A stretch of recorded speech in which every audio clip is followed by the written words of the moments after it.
अस्सलाम वालेकुम दोस्तों, आज मैं आपके लिए मेथी माश की दाल बनाने की रेसिपी लाई हूँ। आज हम बनाने वाले हैं बिल्कुल होटल वाले स्टाइल की दाल। जैसी हम होटल से लेकर खाते हैं तो वो इतनी मज़े की लगती है कि दिल चाहता है खाते चले जाएं। तो सेम वही टेस्ट आपको घर पे मिलेगा। बहुत ही मज़ेदार रेसिपी है। आपने रेसिपी को पूरा फुल वॉच करना है तो इंशाल्लाह ताला ये दाल आप सबकी भी फेवरेट हो जाएगी। बहुत ही मज़े की बनेगी। तो चलिए हम रेसिपी देख लेते हैं। तो यहाँ पर मैंने माश की दाल ली है 250 ग्राम, और देख सकते हैं आप ये सफ़ेद वाली दाल है। और इसको मैंने भिगो कर रख दिया है 2 बार। पहले मैंने इसे अच्छी तरह से धो लिया, उसके बाद मैंने इसे भीगने के लिए रख दिया है। यहाँ पर इसको भीगते हुए 1 से 1.5 घंटे के करीब टाइम हो चुका है। और माश की दाल काफ़ी ज़्यादा हार्ड होती है, देर से गलती है, तो इसलिए इसको पहले भिगोना ज़रूरी होता है, उसके बाद ही इसको बनाएं तो ये अच्छी और मज़ेदार बनती है। तो यहाँ पर देखिए इसका दाना फूल चुका है और ये आसानी से हाथ से टूट गई है। मेथी आधा पाव यहाँ पर ली है मैंने, और मेथी को देखिए अच्छी तरह से पहले मैंने वॉश किया है, उसके बाद मैंने काटा है। तो जब भी मेथी आप लें तो पहले आपने इसको धोना है, बाद में काटना है। अगर आप काटने के बाद इसको धोएंगे तो जो इसकी खुशबू होती है और जो इसकी अफादियत होती है वो सब ज़ाया हो जाती है। तो इसलिए पहले आपने इसको वॉश करना है, उसके बाद ही इसे काटना है। आधा कप ऑयल लिया, इसमें ये साबुत गरम मसाले चले गए, जिसमें ज़ीरा आधा चम्मच लिया है, 2 बड़ी इलायची है, और लौंग मैंने ली थी 3 से 4 अदद, काली मिर्च ली थी और दालचीनी का 1 टुकड़ा। 1 अदद मीडियम साइज़ की प्याज मैंने इसमें डाल दी है, और प्याज को हमने फ्राई करना है। साथ ही में इसमें हम खुशबू के लिए डालेंगे, इसके जायके को मज़ीद बढ़ाने के लिए, लहसुन और अदरक। तो मैंने यहाँ पर बारीक चॉप करके लिया है लहसुन को भी, और अदरक भी मैंने इसी तरह काट कर लिया है। तो ये देख सकते हैं ये इसमें काफ़ी सारा लहसुन अदरक जाता है, तो बहुत ही मज़ेदार भी बनती है। और दूसरा, माश की दाल में वैसे भी लहसुन अदरक का इस्तेमाल ज़्यादा किया जाता है, क्योंकि ये काफ़ी देर से हज़म होती है और काफ़ी इसमें माना जाता है कि बादी होती है, क्योंकि ये ताकतवर भी बहुत ज़्यादा होती है ये दाल।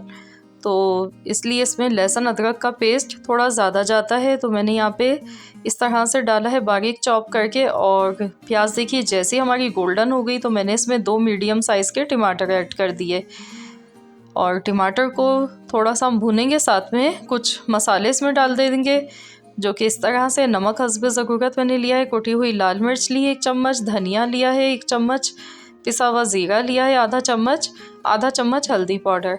तो ये तमाम मसाले इसमें चले जाएंगे और इनको हमने अच्छी तरह से भूनना है मसालों को। साथ ही में यहाँ पे मैं थोड़ा सा इसमें पानी ऐड कर रही हूँ, ताकि मसाले हमारे अच्छी तरह से पक जाएं और जो मसालों का कच्चापन है वो भी ख़त्म हो जाए और टमाटर सॉफ्ट हो जाएं।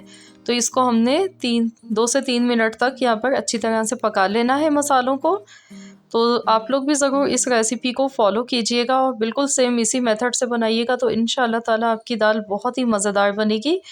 तो यहाँ पर देखिए मसाला अच्छी तरह से भुन चुका है और इसका ऑयल जो है वो अलग से सेपरेट हो गया है। तो अब मैं इसमें माश की दाल ऐड कर रही हूँ।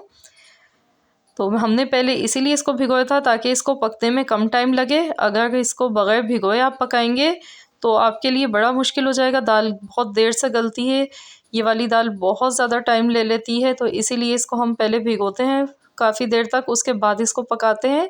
इससे एक तो इसका जायका भी अच्छा हो जाता है और दूसरा इसको ज़्यादा पकने में टाइम भी नहीं लगता है। तो अब मैं इसमें मेथी ऐड कर रही हूँ।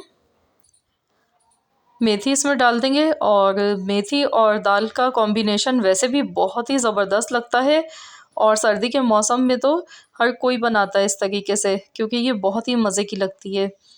तो यहाँ पर देखिए मैंने इसमें मेथी ऐड कर दी। अब हम इसमें हस्बे ज़रूरत पानी ऐड कर देंगे कि दाल हमारी गल जाए। तो इसको ज़्यादा टाइम नहीं लगेगा, 15 से 20 मिनट ही लगेंगे गलने में। मैं यहाँ पर इसमें 1 गिलास पानी का ऐड कर देती हूँ।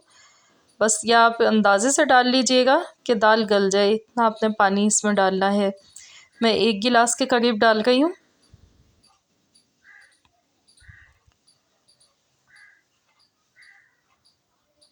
तो अब इसको मिक्स कर लेते हैं और अब हम इसे कवर कर देंगे, और इसको हमने इतनी देर पकाना है जब तक हमारी दाल गल नहीं जाती है।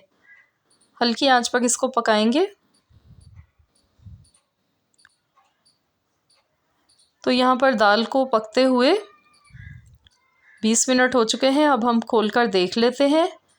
तो देखिए पानी भी इसका काफ़ी ड्राई हो चुका है और दाल देखिए हमारी फूलकर कितनी ज़्यादा हो चुकी है। देखने से ही पता चल रहा है कि दाल गल चुकी है। चेक कर लेती हूँ मैं। ये देखिए बहुत आसानी से ये टूट रही है। इसका मकसद है दाल हमारी बहुत अच्छी तरह से गल चुकी है और एकदम खिली हुई दाल बनी है। तो आप चाहें तो इसको बिल्कुल ड्राई भी कर सकते हैं, भुनी हुई बिल्कुल बना सकते हैं, लेकिन मुझे ऐसे ही पसंद है तो मैं इसको ऐसे ही रखूँगी। तो बस अब हम इसे डिश आउट कर लेते हैं। बहुत ही मज़ेदार सी हमारी ये माश की दाल मेथी बनकर तैयार हो चुकी है। और इसका असल मज़ा है कि आप इसमें ऊपर से देसी घी डालकर खाएं या आप इसमें बटर ऊपर से डाल लें थोड़ा सा, तो बहुत ही मज़ेदार, बहुत ही लाजवाब ही लगती है। तो मैंने ऊपर बारीक कटी हुई अदरक से इसको गार्निश किया है। तो ज़रूर इस रेसिपी को ट्राई कीजिएगा और मुझे बताइएगा कैसी लगी आपको आज की रेसिपी। आई होप कि आप सबको आज की रेसिपी ज़रूर पसंद आई होगी। वीडियो अच्छी लगी तो वीडियो को लाइक ज़रूर कीजिएगा। चैनल पर नए हैं तो चैनल को सब्सक्राइब कर लीजिए। मिलते हैं इंशाल्लाह ताला बहुत जल्द एक और न्यू रेसिपी के साथ। तो जब तक के लिए अल्लाह हाफ़िज़।